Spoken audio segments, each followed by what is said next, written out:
और अब मैं माननीय प्रधानमंत्री जी से विनम्र आग्रह करती हूं कि कृपया रिमोट का बटन दबाकर एकीकृत ट्रांजिट कॉरिडोर राष्ट्र को समर्पित करें।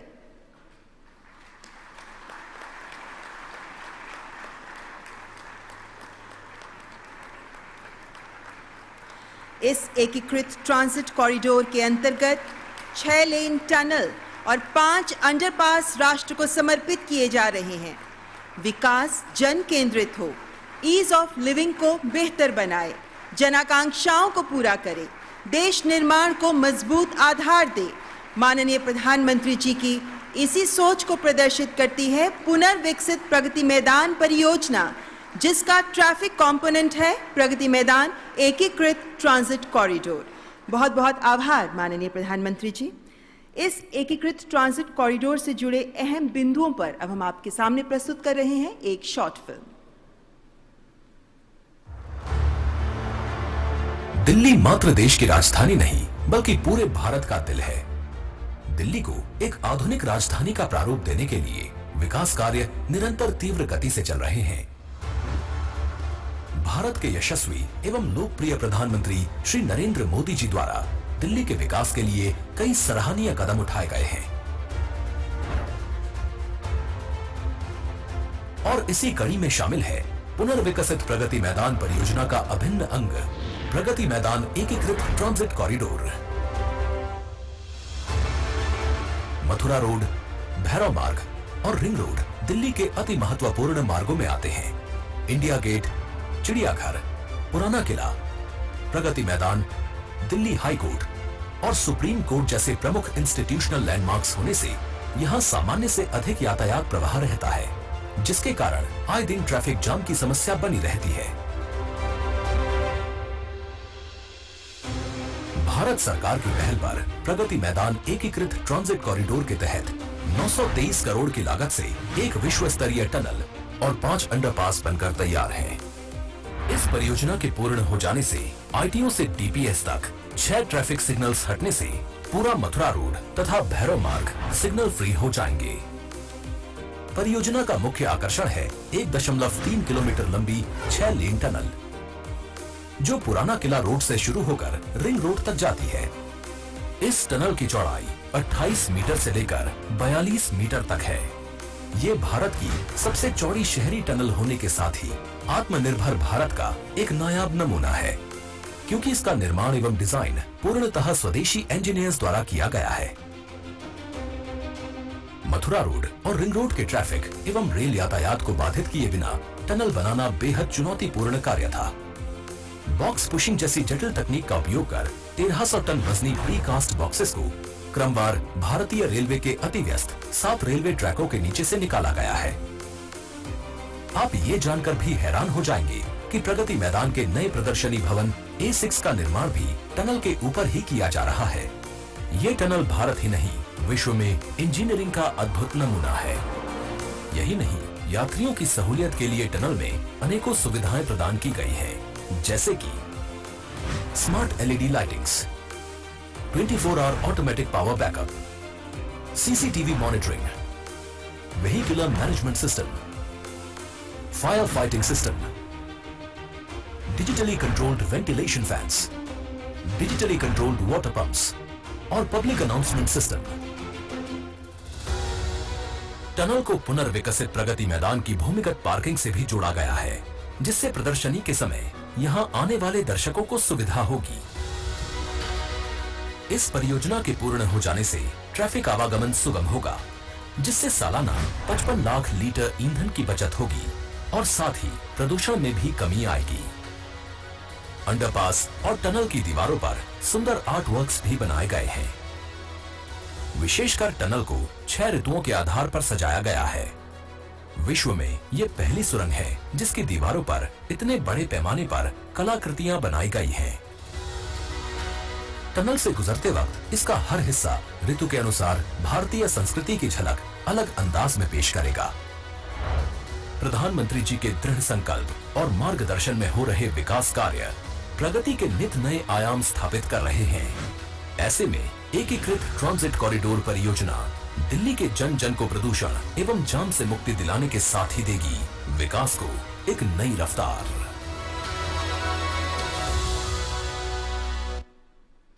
और अब मैं जन जन के प्रिय माननीय प्रधानमंत्री जी से करबद्ध आग्रह करती हूं कि अपने आशीर्वचनों से हमारा मार्गदर्शन करें।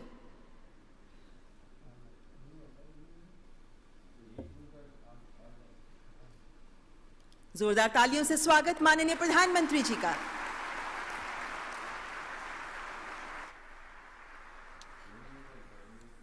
केंद्रीय मंत्रिमंडल के मेरे सहयोगी श्री पीयूष गोयल जी, हरदीप सिंह पुरी जी, श्री सोम प्रकाश जी, अनुप्रिया पटेल जी, अन्य जनप्रतिनिधि ने, अतिथिगण, देवी और सज्जनों, मैं दिल्ली के लोगों को, नोएडा गाजियाबाद के लोगों को, एनसीआर के लोगों को और देश भर से दिल्ली जिनको आने का अवसर मिलता है, उन सबको बहुत बहुत बधाई देता हूं।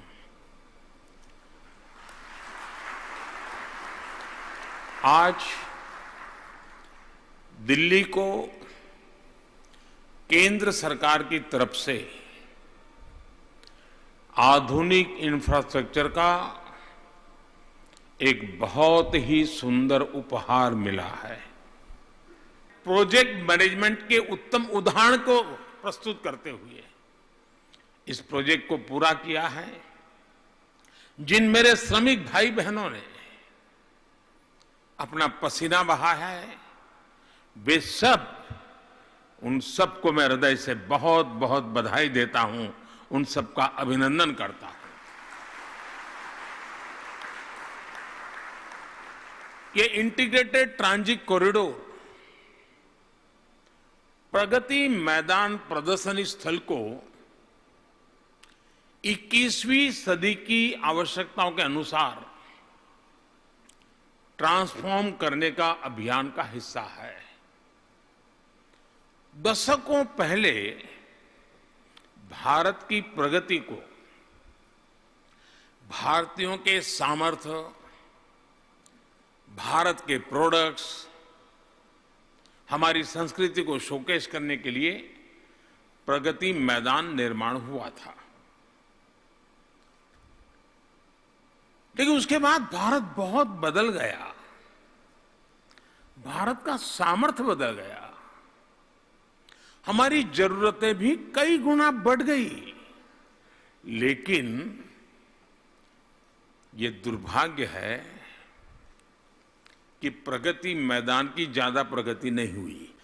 पिछले वर्ष मुझे यहां 4 प्रदर्शनी हॉल के उद्घाटन करने का अवसर मिला था और आज कनेक्टिविटी की इस आधुनिक सुविधा को लोकार्पण हुआ है। केंद्र सरकार द्वारा कराए जा रहे आधुनिक निर्माण देश की राजधानी की तस्वीर बदल रहे हैं और उसे आधुनिक बना रहे हैं। और ये तस्वीर बदलने के लिए सिर्फ नहीं है, ये तस्वीर इसलिए बदली जा रही है वो तकदीर बदलने का भी एक माध्यम हो सकती है। साथियों, दिल्ली में केंद्र सरकार जितना जोर आधुनिक इंफ्रास्ट्रक्चर पर है, मॉडर्नाइजेशन पर है, इसका सीधा सीधा परिणाम और इसके पीछे का स्पष्ट उद्देश्य ईज ऑफ लिविंग पर है। सामान्य मानवीय की असुविधा कम हो, उसके जीवन में सुविधाएं बढ़े, सहजता, सरलता, स्वाभाविकता, ये व्यवस्थाओं के माध्यम से उसे उपलब्ध हो। और साथ साथ अब जब भी हम विकास करें तो वो एनवायरमेंट कॉन्शियस प्लानिंग होना चाहिए, एनवायरमेंट के प्रति सेंसिटिव होना चाहिए, क्लाइमेट की चिंता करने वाला होना चाहिए। इन सब बातों को साथ रख करके आगे बढ़ रहे हैं। लोगों की सोच के साथ जो डिस्कनेक्टेड है, इनको पता ही नहीं चल रहा है बदलाव कैसे आ रहा है।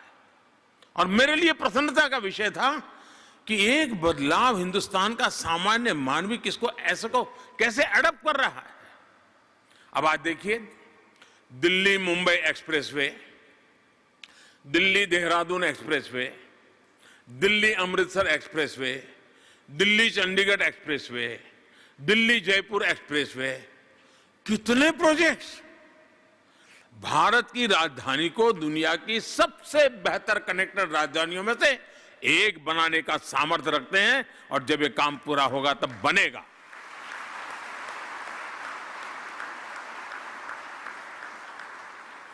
देश का पहला और स्वदेशी टेक्निक से बना रैपिड रेल सिस्टम भी दिल्ली से मेरठ के बीच तेजी से बन रहा है। हरियाणा और राजस्थान को दिल्ली से जोड़ने के लिए भी ऐसे ही रैपिड रेल सिस्टम पर काम चल रहा है। ये प्रोजेक्ट जब तैयार हो जाएंगे तो देश की राजधानी के तौर पर दिल्ली की पहचान को और मजबूत करेंगे। इनका लाभ दिल्ली एनसीआर में रहने वाले प्रोफेशनल्स को होगा।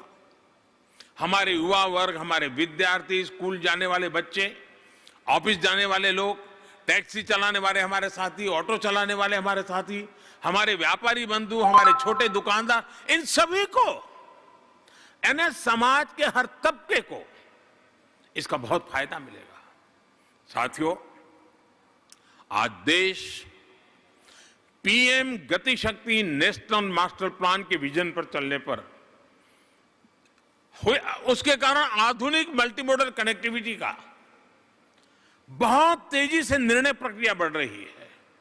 मैं अभी धर्मशाला में था, देश के सभी राज्यों के मुख्य सचिवों से मेरा मिलना हुआ और मेरे लिए इतना सुखद आश्चर्य था जब राज्यों के मुख्य सचिव ने गति शक्ति का महात्म्य जिस प्रकार उन्होंने समझा, जिस प्रकार से उन्होंने उपयोग किया है और बड़े से बड़े प्रोजेक्ट का प्लानिंग, वो बता रहे थे कि साहब जिस काम में हमें 6-6 महीने लगते थे, इस गति शक्ति की टेक्निकल व्यवस्था के कारण, कोऑर्डिनेशन के कारण, प्रोजेक्ट ओरिएंटेड अप्रोच के कारण 6 महीने का काम 6 दिन में होने लगा है।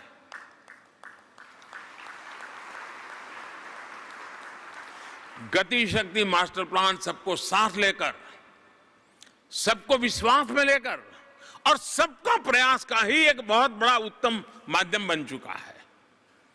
कोई प्रोजेक्ट लटके नहीं, सारे डिपार्टमेंट तालमेल से काम करें, हर विभाग को एक दूसरे की पूरी जानकारी हो, अल्टीमेट क्या होने वाला है इसका सबको पता हो।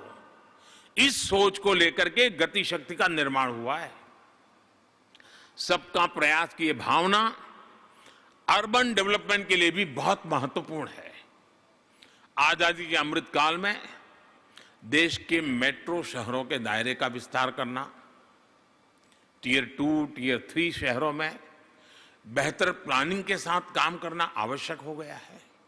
आने वाले 25 साल में भारत के तेज विकास के लिए हमें शहरों को ग्रीन, क्लीन और फ्रेंडली बनाना पड़ेगा। काम की जगह और निवास जितना नजदीक हो सके, मास ट्रांजिट नेटवर्क के आसपास हो सके, ये हमारे प्लानिंग की प्राथमिकता आवश्यक है। पहली बार अर्बन प्लानिंग को कोई सरकार इतने बड़े स्तर पर महत्व दे रही है और हम मान के चले अर्बनाइजेशन को कोई रोक नहीं पाएगा।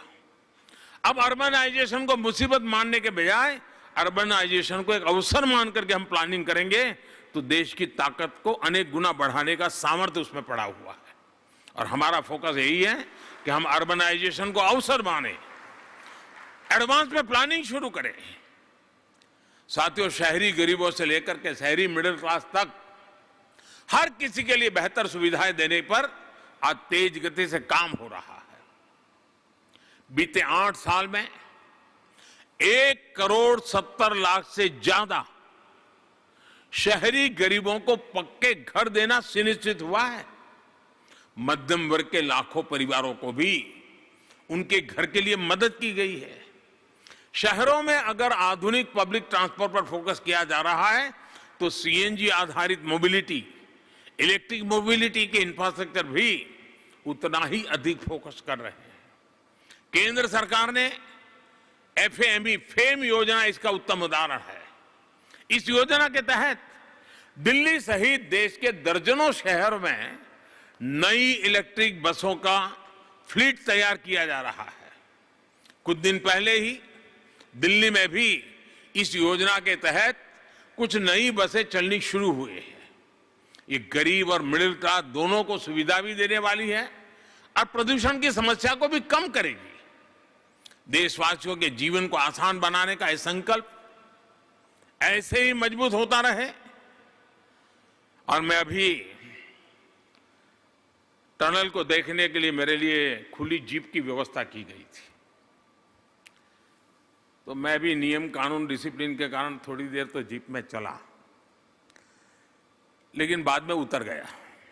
और यहां आने में जो 10-15 मिनट देरी हुई उसका कारण भी यही है। फिर मैं पैदल चलने लगा। पैदल इसलिए मैं चला, साइड में जो आर्टवर्क हुआ है उसको चाव से देखने के हमारा मन कर गया। एक एक चीज में देखता चला गया। मैं कह सकता हूं ये एक भारत श्रेष्ठ भारत का उत्तम एजुकेशन सेंटर है।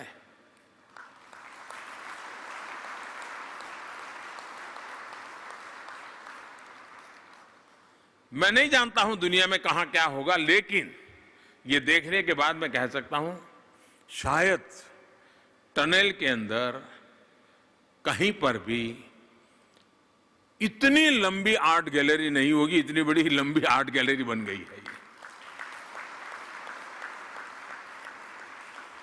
भारत को सरसरी नजर से अगर समझना है, उसकी विविधताओं को,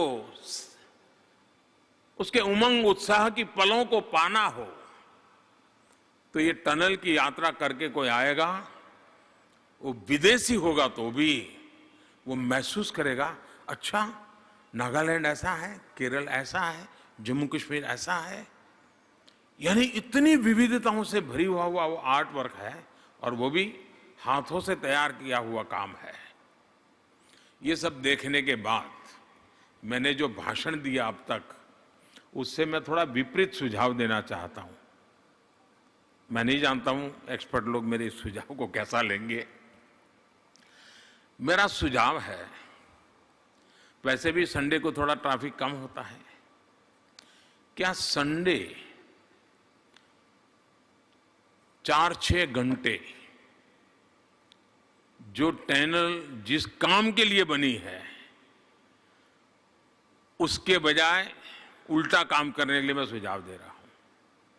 संडे को 4-6 घंटे किसी भी व्हीकल को वहां एंट्री न दी जाए और हो सके तो स्कूल के बच्चों को पैदल ये आर्ट गैलरी दिखाई जाए, बहुत बड़ी सेवा होगी।